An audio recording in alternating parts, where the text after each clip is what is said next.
Hello, j'espère que vous allez bien. Soyez la bienvenue sur la page YouTube et Sembo TV. Sur cette page YouTube, nous parlons de santé animale. Sur cette page YouTube, nous parlons de savoir-faire à la ferme. Sur cette page YouTube, nous parlons de l'élevage moderne. Ce que vous devez savoir, ici, nous parlons de ce que nous maîtrisons. Nous mettons en pratique ce que nous disons pour obtenir de très bons résultats.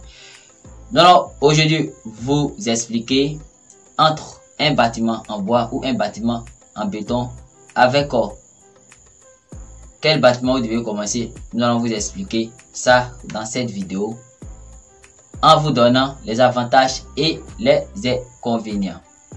Ce que vous devez savoir, vous pouvez commencer avec un bâtiment en béton comme un bâtiment en bois, mais tout dépend de vos moyens. Un éleveur dépense, c'est pour avoir des bénéfices. Un éleveur ne dépense pas comme cela.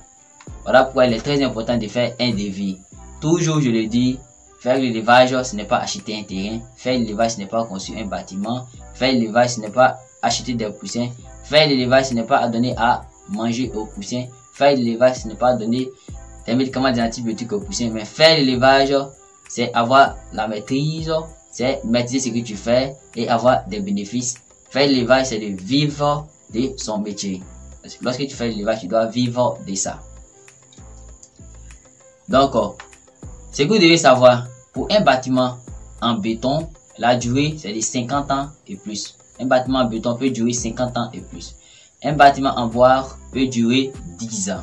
D'autres vont se dire, mais pourquoi ne pas commencer avec un bâtiment en béton? Parce que ça dure 50 ans, mais c'est très cher. Si toi, tu veux faire un élevage semi-moderne, que tu commences avec un bâtiment en béton, ça ne t'arrange pas. Tu vas dépenser des millions pour obtenir des miettes. Vous voyez, c'est à quel moment vous allez retirer votre capital? C'est à quel moment? Par exemple, si tu commences avec un bâtiment en bois, tu vas dépenser moins et tu vas retrouver facilement l'argent que tu as dépensé dans le bâtiment et te faire assez de bénéfices.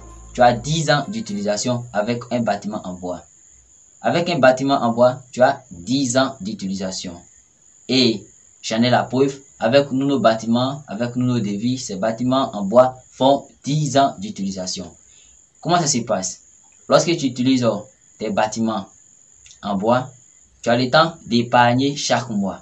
Parce qu'il faut pas, les bénéfices, il ne faut pas tout dépenser. Tu as le temps d'épargner chaque mois.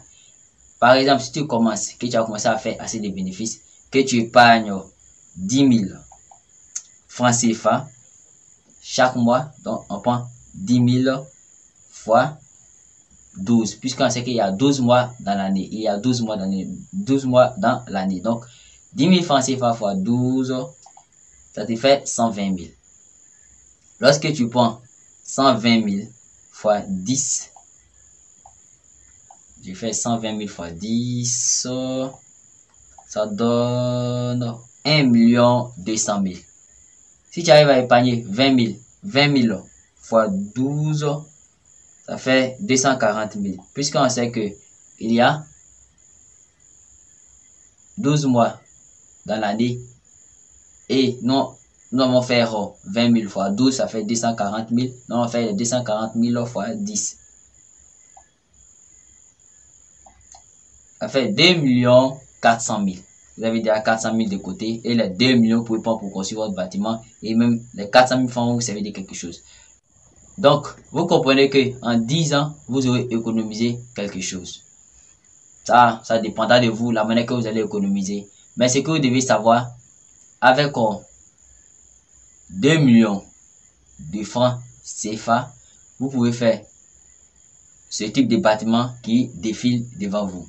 Vous pouvez faire ce type de bâtiment, mettre les tôles, mettre du grillage de qualité, du grillage inoxydable, faire la chape, mettre les murets, ça veut dire les rangées de briques, terminer et même acheter les abreuvoirs, acheter le matériel d'élevage si vous savez gérer. Mais avec ce bâtiment en béton qui défile, ce n'est même pas encore terminé. Les dépenses sont déjà à 5 millions de francs CFA, à 4 millions et quelques 5 millions de francs CFA. Ça veut dire que quoi? Pour terminer, ça va vous coûter près de 10 millions. Vous êtes d'accord avec moi que c'est à quel moment vous avez fini de retirer vos 10 millions? Donc, chers frères et sœurs, il est très capital et très important de savoir gérer ses dépenses. On dépense, c'est pour avoir des bénéfices. On ne dépense pas pour dépenser pour aller. L'espace se comprend. Maintenant, j'aimerais encore intervenir sur certains points. Les bâtiments fermés, chers frères, nous sommes en Afrique. En Afrique, il fait chaud. Donc, les bâtiments, c'est selon les zones. Si vous êtes en Europe, là-bas, il y a la fraîcheur. Donc, voilà pourquoi eux, là-bas, ils font des bâtiments fermés. Vous ne pouvez pas venir faire ici en Afrique des bâtiments fermés. Parce que lorsqu'on fait un bâtiment fermé, il faut mettre les sujets dans les conditions. Parce que le bâtiment doit être aéré de façon artificielle. Tu dois mettre soit la climatisation, un ventilo, etc., etc. Donc, les bâtiments fermés ne sont pas vraiment, ce n'est pas intéressant en Afrique. En Afrique, pour une personne qui veut faire un élevage semi-moderne. Parce que quand on dit un élevage moderne, c'est robotisé. Un élevage moderne, c'est robotisé. Même pour classer les œufs, c'est la machine. Pour ramasser, c'est la machine.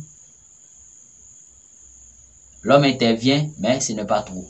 Mais un élevage semi-moderne, ça répond aux critères d'un élevage moderne, mais c'est à 70% à 80% seulement la modernisation. Le reste maintenant, ça fait intervenir l'homme. C'est la différence entre l'élevage moderne et l'élevage semi-moderne. Un autre paramètre. Il y a des personnes, même si vous avez de l'argent, que vous venez voir un site qui ne respecte pas les critères, ce n'est pas la peine de faire votre élevage sur ce site. D'abord, un site où on ne peut pas avoir de l'eau, ce n'est pas la peine de faire votre bâtiment d'élevage là-bas. Ce n'est pas la peine d'installer votre ferme dans un endroit où on ne peut pas avoir d'eau. Un endroit dont le relief ne répond pas aux critères d'élevage, il pas par exemple, si c'est une zone marécageuse, ce n'est même pas la peine de faire l'élevage là-bas. Il ne faut pas se dire que non, on va corriger le terrain, on va essayer de prendre des machines pour corriger le terrain. Ne gaspillez pas votre argent inutilement. Parce que, qu'est-ce que j'ai dit? En élevage, on veut avoir assez de bénéfices et non assez de dépenses. Il ne faut pas faire des dépenses inutilement. Et j'aimerais vous dire, avant même de installer votre ferme, il faut faire valider votre terrain par un spécialiste en élevage. Les spécialistes en élevage peut être un vétérinaire, ça peut être un technicien, ça peut être un ingénieur en technique d'élevage, etc., etc. Un spécialiste en élevage, c'est lui qui doit valider votre site d'élevage. Maintenant, lorsque vous allez, avant de construire votre bâtiment, votre devis doit être validé par un technicien en élevage.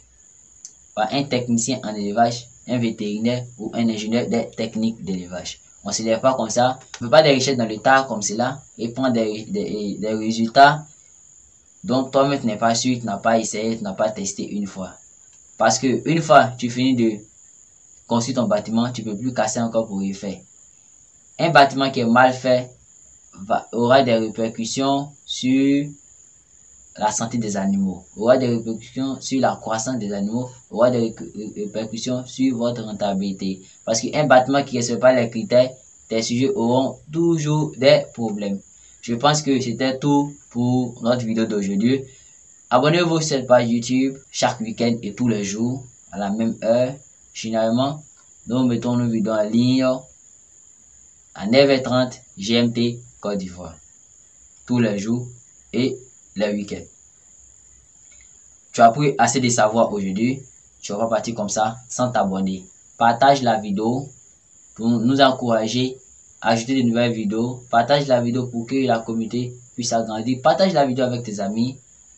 Et n'hésite pas à laisser un commentaire si vous avez des préoccupations concernant cette vidéo. Si vous voulez qu'on fasse une vidéo sur un sujet bien précis, on le fera. Mais laissez-le en commentaire. Merci, c'était Abdul Hamid Samasi, votre propriétaire de page YouTube, ingénieur technique d'élevage. Sur cette page YouTube, nous parlons de ce que nous maîtrisons. Nous mettons en pratique ce que nous disons pour obtenir des résultats concrets.